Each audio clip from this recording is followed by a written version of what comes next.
सूरज की पहली किरण जब उज्जैन साम्राज्य की विशाल प्राचीरों पर पड़ती थी तो लगता था मानो पूरा साम्राज्य सोने से ढक गया हो। प्रजा समृद्ध थी, खेत लहलहा रहे थे, नदियां कलकल बह रही थीं, मंदिरों में हर सुबह घंटे और शंख की ध्वनि गूंजती थी जो एक नए दिन के आगमन का संकेत देती थी। राजमहल दूर से किसी देवालय की भांति दिखता था। सफेद संगमरमर की दीवारें, सुनहरी जड़ाई वाले दरवाजे और ऊंचे ऊंचे स्तंभ, हर एक चीज भव्यता और सामर्थ्य का प्रतीक थी।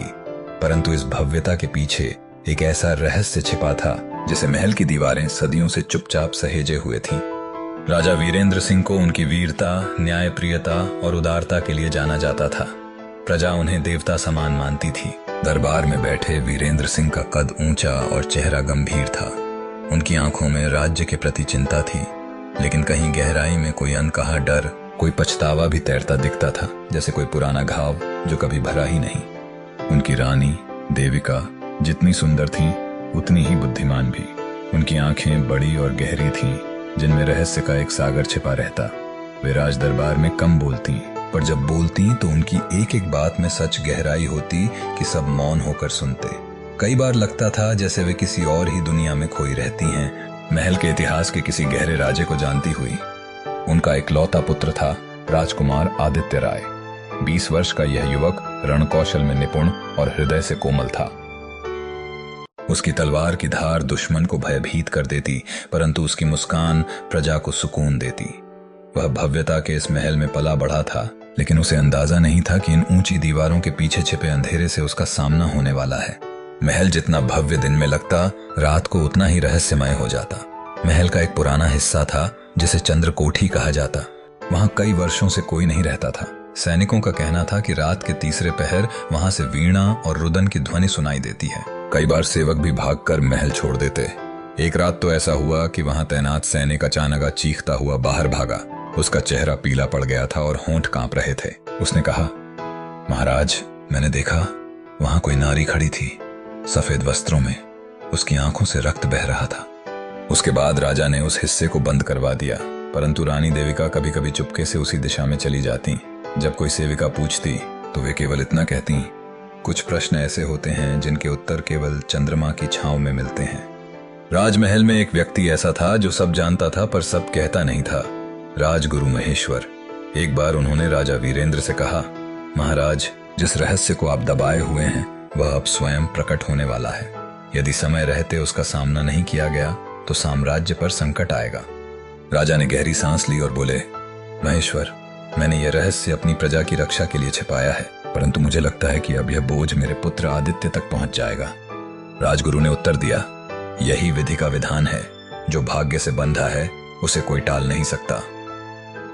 और फिर एक रात राजकुमार आदित्य ने विचित्र स्वप्न देखा। वह स्वयं को अंधकारमय कक्ष में खड़ा पाता है।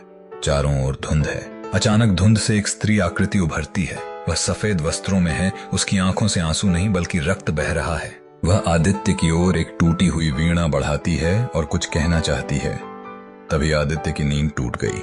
उसके माथे पर पसीना था और हृदय जोरों से धड़क रहा था। उसे लगा जैसे उसका जीवन अब कभी भी पहले जैसा नहीं रहेगा। राजकुमार आदित्य का दिल जोरों से धड़क रहा था। उसकी आंखों के सामने अभी भी वह भयावह दृश्य तैर रहा था। सफेद वस्त्रों में वह स्त्री, उसकी रक्त रंजित आंखें और वह टूटी हुई वीणा। वह स्वप्न सामान्य नहीं था। यह किसी गहरी सच्चाई का, किसी दबे हुए दर्द का संदेश लग रहा था। वह बिस्तर से उठा और महल की ऊंची खिड़की के पास खड़ा हो गया। नीचे अवंतिका साम्राज्य धीरे धीरे नींद से जाग रहा था, लेकिन आदित्य की आत्मा अशांत थी। उसने फैसला किया कि उसे इस स्वप्न का अर्थ जानना ही होगा और इसके लिए केवल एक ही व्यक्ति था जो उसकी मदद कर सकता था, राजगुरु महेश्वर। राजगुरु का आवास महल के पूर्वी हिस्से में था। एक शांत और सादगी भरा स्थान। पुस्तकों और सुगंधित जड़ी बूटियों की गंध से वहां का वातावरण गंभीर और ज्ञानपूर्ण लगता था। आदित्य ने दरवाजा खटखटाया। प्रवेश करो राजकुमार, अंदर से राजगुरु की गंभीर आवाज आई। आदित्य ने अंदर कदम रखा। राजगुरु एक प्राचीन ग्रंथ का अध्ययन कर रहे थे। उन्होंने अपना सिर उठाया और आदित्य के चेहरे की व्यथा को तुरंत भांप लिया। गुरुदेव, मुझे एक स्वप्न आया है, आदित्य ने बिना समय गवाए कहा। एक स्त्री, सफेद कपड़े, उसकी आंखों से खून बह रहा था। वह मुझे एक टूटी हुई वीणा दे रही थी। राजगुरु महेश्वर की आंखों में एक गहरी वेदना छलक उठी। उन्होंने एक गहरी सांस ली और बोले, बैठो राजकुमार, जो तुमने देखा वह कोई साधारण स्वप्न नहीं है, ये एक सच्चाई है जो तुमसे मिलने आई है। कौन है वह स्त्री गुरुदेव? आदित्य ने जिज्ञासा से पूछा। उसका नाम माधवी था, राजगुरु ने धीरे से कहा, मानो उस नाम को बोलने में भी पीड़ा हो रही हो। वह तुम्हारे पिता महाराज वीरेंद्र सिंह की प्रेमिका थी, तब जब वे युवराज थे। आदित्य हैरान रह गया। उसने अपने पिता को हमेशा अपनी माँ रानी देविका के साथ ही देखा था। माधवी का नाम उसने कभी नहीं सुना था। राजगुरु ने कहानी आगे बढ़ाई। माधवी एक छोटे से साम्राज्य विदर्भ की राजकुमारी थी। उसकी वीणा की मधुर तान से पूरा महल मंत्रमुग्ध रहता था। तुम्हारे पिता और उनके बीच गहरा प्रेम था, परंतु राजनीति और सत्ता के खेल ने उनके बीच दीवार खड़ी कर दी। एक बड़े साम्राज्य से गठबंधन की मांग थी और महाराज को विदर्भ के छोटे राज्य की राजकुमारी के बजाय एक शक्तिशाली साम्राज्य की राजकुमारी से विवाह करना था। लेकिन फिर उनकी मृत्यु कैसे हुई? आदित्य ने धीरे से पूछा। राजगुरु की आवाज और भी भारी हो गई। यही वह रहस्य है जिसे महाराज हमेशा छिपाते आए हैं। आधिकारिक तौर पर यह एक दुर्घटना बताई गई, एक सांप का काटना, परंतु अफवाहें कुछ और ही कहती हैं। कहा जाता है कि जिस रात उसे महल छोड़कर जाना था, उसी रात चंद्रकोठी में उसकी मृत्यु हो गई और तब से उसकी आत्मा वहीं भटकती है। इधर रानी देविका अपने कक्ष की खिड़की से बाहर चंद्रकोठी की ओर देख रही थीं। उनकी आंखों में आंसू थे। वह जानती थीं कि माधवी कोई साधारण प्रेत नहीं थी, वह उनकी बड़ी बहन थी। हाँ, रानी देविका असल में माधवी की छोटी बहन थी। जब माधवी की रहस्यमय परिस्थितियों में मृत्यु हुई तो देविका ने अपनी पहचान छुपाकर अवंतिका के महल में नौकरी की और धीरे धीरे राजा के दिल में जगह बनाई। उनका एक ही मकसद था, अपनी बहन की मौत का सच उजागर करना। उन्होंने एक छोटी सी ताबीज जिस पर माधवी की छवि उकेरी हुई थी अपने हाथ में लिया और फुसफुसाई, बहन, मैं तुम्हें न्याय दिला कर रहूंगी, चाहे इसकी कीमत मुझे इस राज सिंहासन से भी क्यों न चुकानी पड़े। राजगुरु ने आदित्य की ओर देखा और कहा, राजकुमार, यह रहस्य तुम्हारे पिता के लिए एक अभिशाप बन गया है और अब यह तुम्हारी किस्मत में लिखा जाने वाला है। तुम्हें ही इस अध्याय को बंद करना होगा। तुम्हें ही माधवी की आत्मा को शांति दिलानी होगी। आदित्य ने संकल्प भरी आंखों से देखा। उसके मन में डर था, लेकिन उससे ज्यादा एक अजीब सी करुणा और जिम्मेदारी का भाव था। उसने कहा, मैं तैयार हूँ गुरुदेव, मुझे बताइए मैं क्या करूँ। राजगुरु ने कहा, पहला कदम है सच्चाई को पूरी तरह से जानना और इसके लिए तुम्हें चंद्रकोठी के उस कमरे में जाना होगा जिसे सालों से बंद रखा गया है। आदित्य की सांसें तेज हो गईं। वह जानता था कि यह आसान नहीं होगा, लेकिन वह जानता था कि अब पीछे हटने का कोई रास्ता नहीं था। अवंतिका के भविष्य की शांति इसी में छुपी थी। राजगुरु के शब्द आदित्य के मन में गूंज रहे थे। तुम्हें चंद्रकोठी के उस कमरे में जाना होगा। यह निर्णय आसान नहीं था। वह जगह जहां से सैनिक भाग खड़े हुए, जहां की कहानियां महल के सबसे डरावने किस्सों में शामिल थीं, पर उसके भीतर की जिज्ञासा और कर्तव्य भावना ने उसे विवश कर दिया। अगली रात जब महल के सभी लोग सो रहे थे, आदित्य एक छोटी मशाल लेकर चंद्रकोठी की ओर चल पड़ा। महल का वह हिस्सा वाकई में सुनसान और उपेक्षित था। हवा के झोंके भी यहाँ आकर रुक से जाते थे। दीवारों पर मकड़ियों के जाले लटक रहे थे और हवा में धूल के कण तैर रहे थे। वह उस बड़े भारी दरवाजे के सामने खड़ा हो गया जिसे सालों पहले बंद कर दिया गया था। ताला जंग लगा हुआ था। आदित्य ने हिम्मत जुटाई और अपनी तलवार से ताले पर जोरदार प्रहार किया। एक तीखी आवाज के साथ ताला टूट गया। दरवाजा धीरे से चरचराता हुआ खुला। अंदर का कमरा अंधकारमय था और सड़ांध भरी हवा ने उसके नाक में जलन पैदा कर दी। मशाल की रोशनी में उसे एक पुराना धूल भरा कमरा नजर आया। वीणा के टूटे हुए तार, गिरे हुए पर्दे और एक शैया जिस पर अब केवल धूल का साम्राज्य था। तभी अचानक पीछे से एक आवाज आई, आदित्य। आदित्य ने तेजी से पलटकर देखा। दरवाजे पर रानी देविका खड़ी थीं। उनके चेहरे पर नाराजगी नहीं बल्कि चिंता और डर था। माँ, आप यहाँ? आदित्य हैरान था। तुम्हें यहाँ नहीं आना चाहिए था, देविका ने कठोर स्वर में कहा, पर उनकी आंखों में एक ममता छिपी थी। यह जगह तुम्हारे लिए नहीं बनी है। पर माँ, मैं जानना चाहता हूँ। मैंने सपना देखा है। माधवी का, आदित्य ने जवाब दिया। रानी देविका का चेहरा शांत हो गया। उन्होंने एक गहरी सांस ली और कहा, तुम सच जानने के लिए इतने बड़े हो गए हो? क्या तुम समझते हो कि सच हमेशा मीठा होता है? कभी कभी सच इतना कड़वा होता है कि वह तुम्हारे जीवन को विषाक्त कर सकता है। आदित्य ने दृढ़ता से जवाब दिया, मैं डरता नहीं हूँ माँ। अगर इस सच के बिना हमारा महल, हमारा साम्राज्य शांत नहीं रह सकता। तो मैं उसे जानने को तैयार हूँ। देविका की आंखों में आंसू आ गए। वह बोली, तुम बिल्कुल अपने पिता जैसे हो, हिम्मत और जिद में। उन्होंने अंदर आकर एक पुराने संदूक की ओर इशारा किया। अगर सच जानना ही है तो वह संदूक खोलो, उसमें तुम्हारे सारे सवालों के जवाब हैं।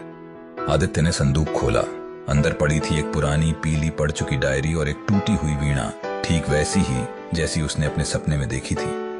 देविका ने कहा, यह डायरी माधवी की है, इसे पढ़ो और फिर तय करो कि क्या तुम इस सच को संभाल पाओगे। इतना कहकर रानी देविका वहां से चली गईं। आदित्य को अपने विचारों और उस डायरी के साथ अकेला छोड़ दिया। आदित्य ने डायरी का पहला पन्ना खोला।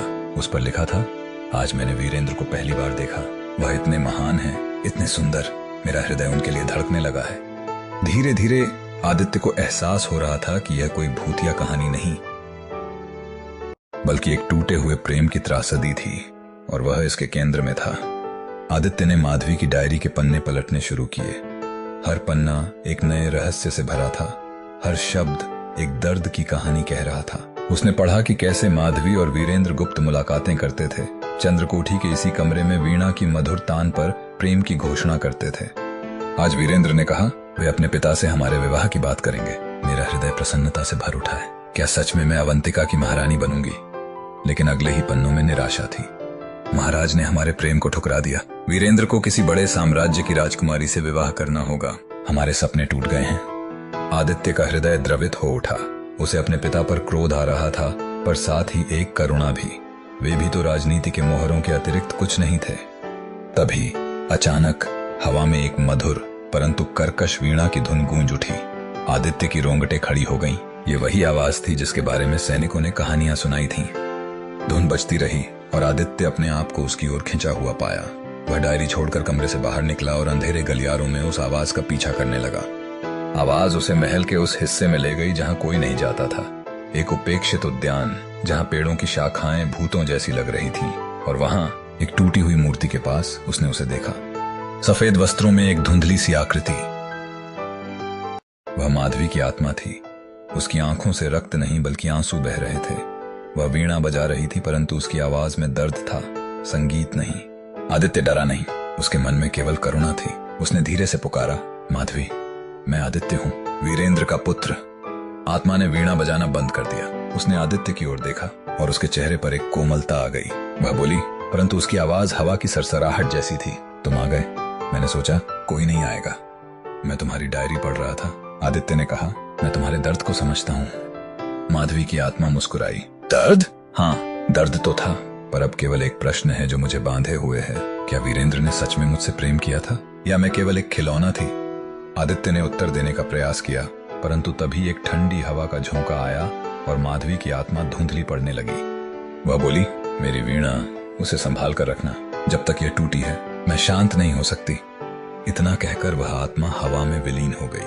आदित्य के हाथ में एक चीज थी, वही टूटी हुई वीणा जो अब नश्वर थी, ठोस थी।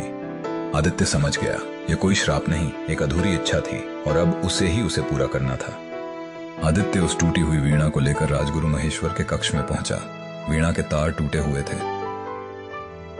और उस पर समय के दाग साफ दिख रहे थे, परंतु उसकी मधुर धुन का स्मृति मात्र ही उसमें समाया हुआ प्रतीत हो रहा था।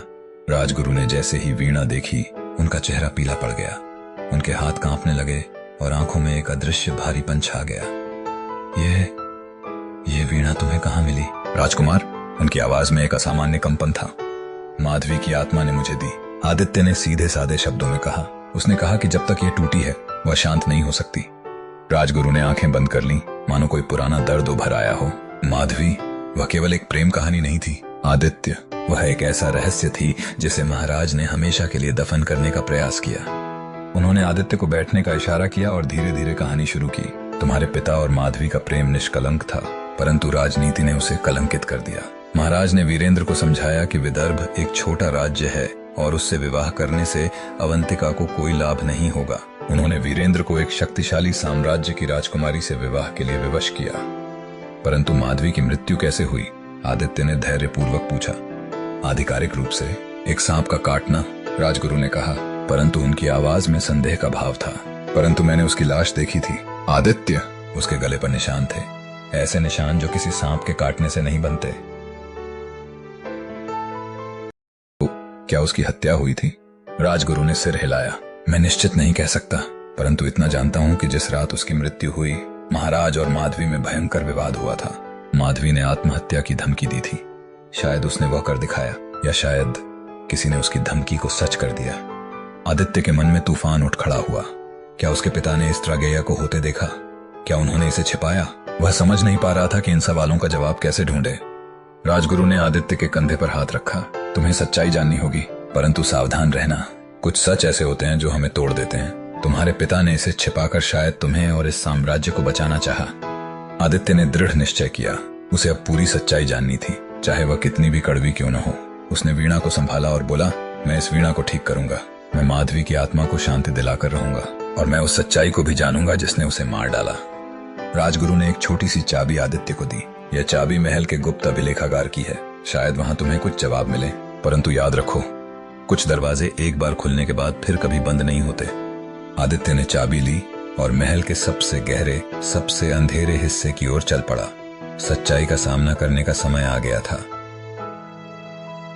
धन्यवाद दोस्तों। अगर आपको यह वीडियो पसंद आया हो तो लाइक करें, शेयर करें और चैनल को सब्सक्राइब करना न भूलें।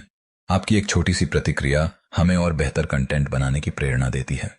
नीचे कमेंट में जरूर बताएं कि अगला वीडियो आप किस विषय पर देखना चाहेंगे। मिलते हैं अगले वीडियो में।